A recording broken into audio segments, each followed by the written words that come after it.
आज पटाखे बैन हुए हैं, कल आपके दिए बैन होंगे, कल आपके घर के अंदर जो तीज त्योहार मनाते हैं सब कुछ बैन कर दिया जाएगा। आप केवल निगाह दौड़ाइए और दिमाग लगाइए कि ये मजारे, ये मदरसे, ये मस्जिद बन कहां पर रही हैं। National borders, state borders, highways, बड़े बड़े चौक चौराहे, कैंटोनमेंट इलाके, रेलवे स्टेशन, एयरपोर्ट्स, बंकर बनाए जा रहे हैं इस देश को बर्बाद करने के लिए। हमारी अर्थव्यवस्था को धीरे धीरे करके बंधक बना लिया गया है, कैप्चर कर लिया गया। आज बचा क्या है हिंदुस्तान के पास?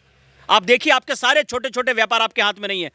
आप बाल कटाने जाइए, कौन मिलेगा आपको? आप फल खरीदने जाइए, सब्जी खरीदने जाइए, एसी रिपेयर करना चाहिए, फ्रिज रिपेयर करना चाहिए। आपकी गाड़ी यदि खराब हो जाए तो गाड़ी रिपेयर कराने जाइए, जो उसकी दुकान, आपका सारा सिस्टम आपका कैप्चर कर लिया गया है। यदि मैं ये कहूं कि मुझे अपने मंदिर सुरक्षित चाहिए, अपनी बहन बेटियां सुरक्षित चाहिए, अपने घर सुरक्षित चाहिए, तो दीपक सिंह हिंदू सांप्रदायिक हो जाता है। यदि ये मैं कहूं कि मैं अपने भाई बहनों को आत्मनिर्भर बनाने का काम करूंगा तो मैं सांप्रदायिक हो जाता हूं। दूसरा समाज खुलेआम अपने लोगों के लिए काम करता है, बहिष्कार की बात करता है। हम लोग क्या अपने लोगों को मजबूत करने की बात नहीं कर सकते? उसी कड़ी में हम अपने माताओं बहनों को अपने आत्मनिर्भर बनाने के लिए सारा अभियान चला है। अपने भाइयों को फल की सब्जियों की रेडी लगाने का हम अभियान चला रहे हैं कि अपने लोगों को देंगे। हम अपनी अर्थव्यवस्था को किसी और के हाथ में नहीं जाने देंगे। केजरीवाल खान साहब, आपको भी दीपावली की बहुत बहुत शुभकामनाएं, मंगल कामनाएं। पर दीपावली तो दबकर मनेगी और जमकर मनेगी। नमस्कार, मैं सब अवस्थी और आप देख रहे हैं ओ न्यूज़ हिंदी। दिवाली का त्यौहार है, खुशियों का त्यौहार माना जाता है। सनातन संस्कृति में तमाम इसकी जो है महत्वता है और हर हिंदू समाज का जो व्यक्ति है, उनका परिवार जो है वो खुशियों से इस त्यौहार को मना रहा है। अपने घर में मिठाइयाँ बांट रहा है, रिश्तेदारों को मिठाइयाँ दे रहा है, बड़े बड़े गिफ्ट दे रहा है। लेकिन इसी बीच तमाम हिंदू समाज के जो लोग हैं वो यहाँ पर पहुँचे हुए हैं और ये जो जगह है वो है पाकिस्तानी शरणार्थी जो हिंदू समाज के लोग यहाँ पर आए हुए हैं, हिंदुस्तान के अंदर बसे हुए हैं, उनके बीच। तो ये लोग यहाँ पर क्यों पहुँचे हैं और अपनी दिवाली परिवार के साथ मनाने की बजाय ये लोग यहाँ पर क्यों मना रहे हैं, एक बड़ा मैसेज यहाँ से देने की क्या कोशिश कर रहे हैं, आपको दिखाएंगे ग्राउंड जीरो से। आप हमारे साथ बने रहिए। दीपक हिंदू जी, ओ न्यूज़ हिंदी के चैनल पर आपका बहुत बहुत स्वागत है। बहुत बहुत धन्यवाद। ओ न्यूज़ के सभी दर्शकों को और सभी देशवासियों को दीपावली की बहुत बहुत शुभकामनाएं, मंगल कामनाएं। दीपक जी, ये बताइएगा कि एक बड़ा सवाल है, जो लोग घर पे दिवाली मना रहे हैं, घर पे अपने परिवारों के बीच में, रिश्तेदारों के बीच में गिफ्ट बांट रहे हैं और आप यहाँ पर पहुँचे हुए हैं, क्या वजह है? भारतवर्ष की एक परंपरा रही है कि कोई भी तीज हो, कोई भी त्यौहार हो, कोई भी सुख हो, कोई भी दुख हो, अपनों के साथ मनाओ। और अपने कौन? अपने वो नहीं जो हमारा परिवार है, हमारे बेटे हैं, हमारी बेटे हैं, हमारे चाचा हैं, हमारे ताऊ हैं। अपने वो जो बिछड़े हैं, पिछड़े हैं, जो तकलीफ़ में हैं, जो दुख में हैं, जो दर्द में हैं, वो हमारे अपने हैं। हमें वहाँ जाना चाहिए। इसी कड़ी में हमने सोचा क्यों ना हम अपने पाकिस्तान से आए हुए अपने उन हिंदू बंधुओं के बीच में अपने तीज त्योहारों को, अपने पर्वों को बनाना शुरू करें, क्योंकि वो लोग तकलीफ़ में हैं। पाकिस्तान के अंदर रहकर शायद वो इन तीज त्योहारों को नहीं मना पाते थे, पर यहाँ वो किसी आस में अपने परिवारों को छोड़कर, अपने घरों को छोड़कर आए हुए हैं। तो हमने सोचा चलो वहाँ चलते हैं। और जब हम इन परिवारों के बीच में आए तो आप लोगों ने देखा होगा उन बच्चों के चेहरों पर जो खुशी थी, उन माताओं के, बहनों के, हमारे भाइयों के चेहरों पर जो खुशी थी, वो अद्भुत थी, वो अतुलनीय थी। उसका कोई मोल नहीं लगाया जा सकता। मैं अपने सभी देशवासियों से आज हाथ जोड़कर निवेदन करता हूँ, विनती करता हूँ, कोई भी तीज त्यौहार हो, पर्व हो, अपने घर के लोगों के साथ, अपने व्यक्तिगत जीवन में तो आप मनाते ही मनाते हैं, पर उन लोगों के साथ भी उन तीज त्योहारों को मनाओ जिनको आवश्यकता है। आप अपने घरों में दीपक जला रहे हैं, अपने साथियों को मिठाई बांट रहे हैं, बांटिए, कोई परहेज नहीं। पर यदि कोई आपके घर के बाहर, कोई बच्चा, कोई बुजुर्ग माता, कोई अपाहिज व्यक्ति भूखा है, प्यासा है, और तो वो आपका त्यौहार मुझे नहीं लगता पूरा होगा। और उसी कड़ी में जो पाकिस्तान से आए हुए हमारे हिंदू बंधु हैं, ये हमारे ऊपर आए हुए हैं, ये हमारी जिम्मेवारी है कि इनके साथ मिलकर हर तरीके से हम लोग खड़े हों। कोई भी तीज हो, कोई भी त्यौहार हो, इनको हम अकेला ना महसूस होने दें। हम अपने घरों में रह के भी त्यौहार मना सकते हैं, पर आज हम इनके बीच में आए। पिछले सब होली पर भी हम आए थे। कुछ ज़्यादा नहीं करना। जो भी हम एक बजट बनाते हैं किसी भी तीज त्यौहार के लिए अपने परिवारों में, उसमें से एक बहुत छोटा सा हिस्सा, ये लोग नहीं मांग रहे आपसे कुछ भी, ये ना आपसे कुछ मांग रहे हैं, ना इनको कुछ चाहिए, तो केवल आपका साथ चाहते हैं। पर उस अपने बजट में से छोटा सा हिस्सा, केवल 2% का हिस्सा निकाल कर आप इन लोगों के बीच में आइए। चाहे मिठाई हो, चाहे गिफ्ट्स हो, चाहे आप खाली हाथ आके केवल आशीर्वाद दीजिए। एक अद्भुत आनंद आपको मिलने वाला है, एक आशीर्वाद मिलने वाला है। क्योंकि जब मैं इनकी कहानियाँ सुनता हूँ, ये बताते हैं कि दीपक भैया, वहाँ हम कोई तीज त्यौहार नहीं मना पाते थे, वहाँ हम होली के रंग नहीं उड़ाने दिए जाते थे, दीपावली पे मिठाई या पटाखे नहीं जलाने दिए जाते थे। और यहाँ हम इसलिए आए हैं कि हमारा जितने भी हम लोग यहाँ आ गए वो हम कम से कम सुरक्षित रहे, हमारी बेटियों का मान सम्मान सुरक्षित रहे। और जो हमारे परिवार के जो लोग वहाँ बचे हुए हैं, उन्होंने इस भाव से हमको यहाँ भेजा है कि हमारी जो स्थिति है वो तो यहाँ रहकर हो ही रही है, पर कम से कम तुम वहाँ जाकर सुरक्षित रहो। अपने परिवार को छोड़ना, अपने घर को छोड़ना मेरे साथियों कोई आसान बात नहीं होती। तो आइए हम सब लोग मिलजुल कर अपने इन परिवारों के बीच में दिल्ली के अंदर जो अपने पाकिस्तान से आए हुए हिंदू बंधु रह रहे हैं, जो उनके कैंप्स हैं, वहाँ हम आ सकते हैं, उन परिवारों के बीच में रह सकते हैं। बहुत ज़्यादा खुशी मिलेगी, बहुत ज़्यादा प्रसन्नता होगी। जैसे आपने बताया कि जब पाकिस्तान से ये छोड़ रहे होंगे, पाकिस्तान से अपने घर छोड़ करके हिंदुस्तान में आए होंगे, तो इनकी आस जो है वो कुछ ज़्यादा नहीं होगी। उनका था कि हिंदुस्तान है, हमारा घर है। इन लोगों से जब ने बात भी की तो ये कहते हैं कि हिंदुस्तान हमारा घर है, इसलिए हम आ रहे हैं। तो जब घर में आ रहे हैं तो घर वालों को कम से कम सहयोग करना चाहिए। घर वाले लोग आगे ना कुछ कर सके तो कम से कम मिलने के लिए त्योहारों पर खड़े रहें, इससे मनोबल बढ़ता है। बिल्कुल होना तो यही चाहिए, यही सनातन संस्कृति है। पर दुख इस बात का मुझे होता है, देश की राजधानी दिल्ली है और आज हम 21वीं सदी के अंदर जी रहे हैं। पर आप लोगों ने भी रिकॉर्ड करा होगा, यहाँ की लोकल स्थिति दिखाई होगी। ये देश की राजधानी दिल्ली की स्थिति और किस दयनीय स्थिति में हमारे भाई बहन रह रहे हैं। यहाँ लाइट नहीं है, पानी नहीं है और भी कोई सुविधाएं यहाँ पर नहीं है। सांप, बिच्छू, जंगली जानवर यहाँ पर घूमते रहते हैं। बीमारियाँ इनके आसपास हमेशा मौजूद रहती हैं। कब कौन बीमार हो जाए, कब किसकी सेहत खराब हो जाए, कुछ नहीं पता। कोई सरकारें इनकी ओर ध्यान नहीं दे रही हैं। पर उनके विपरीत यदि आप रोहिंग्याना बस्ती में जाइए, वहाँ भी गए, हमने रिपोर्ट दिखाई है, और वहाँ पर जाकर यदि आप देखेंगे तो यहाँ से बिल्कुल विपरीत मिलेगा। वहाँ बहुत सारी सुविधाएं मिले हुए। यहाँ आप देखिए, ये लोग ऐसा नहीं है कोशिश नहीं कर रही है, ये आप और हमसे कुछ मांग नहीं रहे, कोशिश ये अपनी मेहनत से सारी कर रहे हैं। ये लोग आत्मनिर्भर अपने आप हैं, हमारे पैसे पर निर्भर नहीं है। अपने आप अपने दम पर ये लोग अपने बच्चों को पढ़ा रहे हैं, लिखा रहे हैं। पर यदि हम परिवार मानते हैं पूरे हिंदू समाज को और सारी दुनिया को अपना मानते हैं, तो आज अपने परिवारों के साथ हमें खड़े होने की आवश्यकता है। यदि आज हम खड़े नहीं होंगे, जो स्थिति आज इनकी है वो कल हमारी होगी, हमारी बहन बेटियों की, हमारी बच्चों की होगी। अब आए दिन खबरें जो हैं वो देखते होंगे कि पाकिस्तान के अंदर, बांग्लादेश के अंदर हिंदू समाज के मंदिर जो हैं वो तोड़े जा रहे हैं, हिंदुओं पर अत्याचार हो रहा है। तमाम हिंदू समाज के जो लोग हैं वो रोज़ भी व्यक्त करते हैं, सोशल मीडिया पर जो है पोस्ट डालते हैं और कहते हैं सीए का समर्थन होना चाहिए, सीए आना चाहिए, इस तरीके की बातें होती हैं। पर क्या सोशल मीडिया पर समर्थन करना है तक ही चीज़ें हैं कि हिंदू समाज के लिए जो आपको दर्द महसूस होता है सिर्फ सोशल मीडिया पर ही होना चाहिए, या फिर ग्राउंड पर जो लोग वाकई में हिंदुस्तान को, अपना हिंदू समाज जो है वो वहाँ से आया है और हिंदुस्तान को अपना घर मान करके यहाँ पर आया है, उनके बीच खड़ा होना ज़्यादा ज़रूरी है? यदि मैं सोशल मीडिया की बात करूं, मैं भी एक्टिव रहता हूं सोशल मीडिया पे। सोशल मीडिया की यदि मैं बात करूं तो मुझको लगता है राम राज्य आ गया। हर कोई राष्ट्रभक्ति की बात कर रहा है, हर कोई देशभक्ति की बात कर रहा है। सारे व्हाट्सएप ग्रुपों में मैसेज इतने बढ़िया बढ़िया आ रहे हैं, तो लगता है राम राज्य चल रहा है। पर यदि आज हम धरातल पर उतर कर देखें, देश की राजधानी दिल्ली के अंदर दीपावली पे पटाखे बैन कर दिए गए हैं।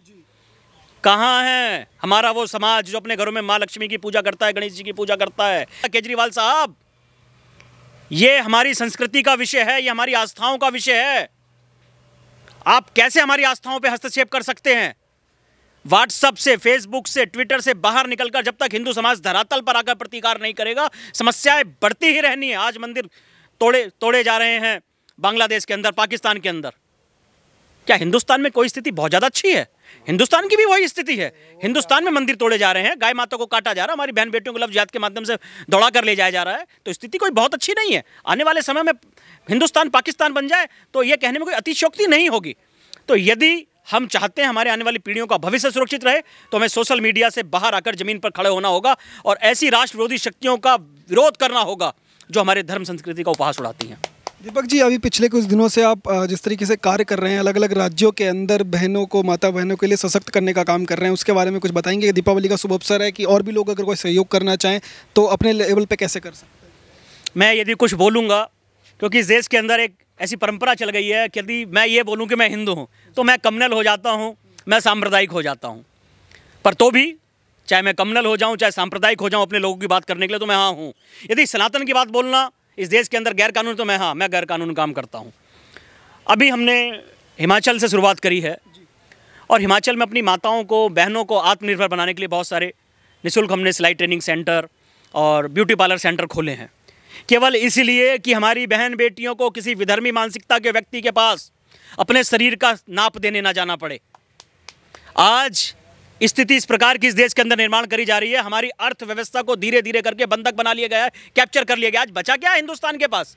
आप देखिए, आपके सारे छोटे छोटे व्यापार आपके हाथ में नहीं है। आप बाल कटाने जाइए, कौन मिलेगा आपको? आप फल खरीदने जाइए, सब्जी खरीदने जाइए, एसी रिपेयर करना चाहिए, फ्रिज रिपेयर करना चाहिए, आपकी गाड़ी यदि खराब हो जाए तो गाड़ी रिपेयर कराने जाइए, जो उसकी दुकान, आपका सारा सिस्टम आपका कैप्चर कर लिया गया है जगह जगह। माफी चाहूंगा यदि मेरी बात किसी को हेट स्पीच लगे, ये मेरी हेट स्पीच नहीं है, ये मेरा दर्द है एक सनातनी होने के नाते, इस देश का नागरिक होने के नाते, जो मैं महसूस कर रहा हूं कि इस देश के अंदर हिंदुओं के साथ जो दोयम दर्जे का व्यवहार करा जा रहा है वो पूरे विश्व के अंदर किसी के साथ नहीं करा जाता। जो भी उस देश की मूल आबादी होती है उसको सम्मान दिया जाता है, पर हिंदुस्तान के अंदर जो इस देश की मूल आबादी है उसके साथ दोयम दर्जे का व्यवहार करा जा रहा है। यदि मैं ये कहूँ कि मुझे अपने मंदिर सुरक्षित चाहिए, अपनी बहन बेटियां सुरक्षित चाहिए, अपने घर सुरक्षित चाहिए, तो दीपक सिंह हिंदू सांप्रदायिक हो जाता है। यदि ये मैं कहूं कि मैं अपने भाई बहनों को आत्मनिर्भर बनाने का काम करूंगा तो मैं सांप्रदायिक हो जाता हूं। दूसरा समाज खुलेआम अपने लोगों के लिए काम करता है, बहिष्कार की बात करता है। हम लोग क्या अपने लोगों को मजबूत करने की बात नहीं कर सकते? उसी कड़ी में हम अपने माताओं बहनों को हमने आत्मनिर्भर बनाने के लिए सारा अभियान चला है। अपने भाइयों को फल की सब्जियों की रेडी लगाने का हम अभियान चला रहे हैं कि अपने लोगों को देंगे। हम अपनी अर्थव्यवस्था को किसी और के हाथ में नहीं जाने देंगे। आज आप नजर उठा के देखिए, आपके देश को बंधक कैसे बनाया जा रहा है, कैसे इस देश के अंदर जगह जगह चौकियां निर्माण करी जा रही हैं, जो जगह जगह ये मजारे और मदरसे निर्माण करे जा रहे हैं। आप क्या सोचते हैं ये कोई उनके लिए आराधना घर है? आप केवल निगाह दौड़ाइए और दिमाग लगाइए कि ये मजारे, ये मदरसे, ये मस्जिद बन कहाँ पर रही हैं। मैं और न्यूज़ के माध्यम से अपने देशवासियों को बताना चाहता हूँ कि ये बन कहाँ रही हैं। National borders, state borders, highways, बड़े बड़े चौक चौराहे, कैंटोनमेंट इलाके, रेलवे स्टेशन, एयरपोर्ट्स, आपके जो मीडिया के हब्स हैं, जो आपके बहुत सेंट्रल पॉइंट है जहाँ से इस देश का नेतृत्व करा जाता है, देश को चलाया जाता है, वहाँ पर बन रही हैं। आप देखिएगा, यदि आप किसी हाईवे से निकलते हैं, आप किसी स्टेट रोड से निकलते हैं, तो आपको जगह जगह वहाँ पर ये मजारे बनाई दिखाई। वहाँ पर कोई 200-400 साल पहले कोई नहीं मरा, वो कल की सारी बनी हुई हैं। वो आने वाले समय में ऑपरेट होंगे, वहाँ से इस देश का गृह युद्ध ऑपरेट करा जाएगा। वो चौकियाँ, बंकर बनाए जा रहे हैं इस देश को बर्बाद करने के लिए।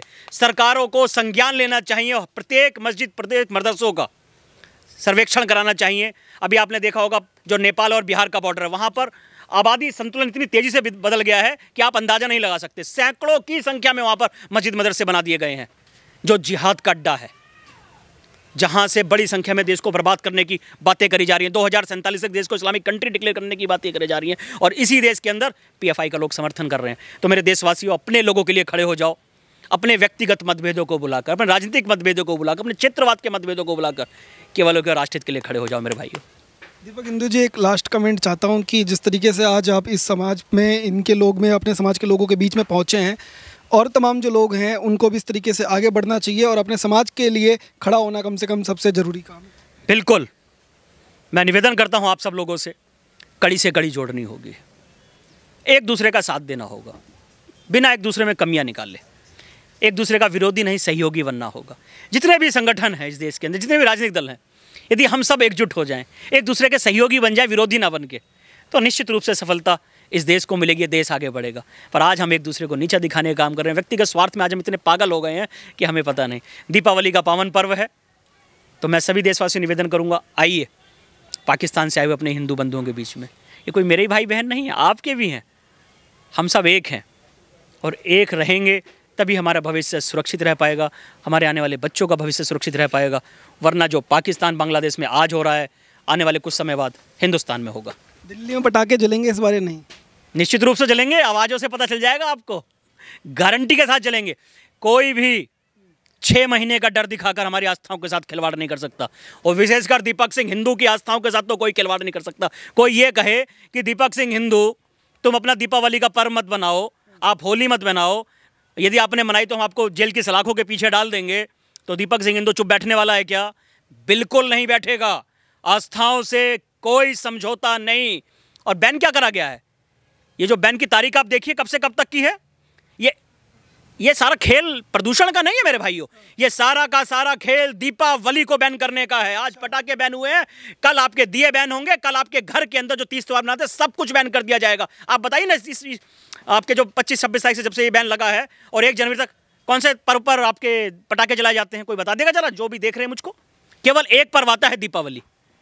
तो दीपावली को बैन करा गया है मेरे साथियों, और हम कम से कम बर्दाश्त नहीं करेंगे।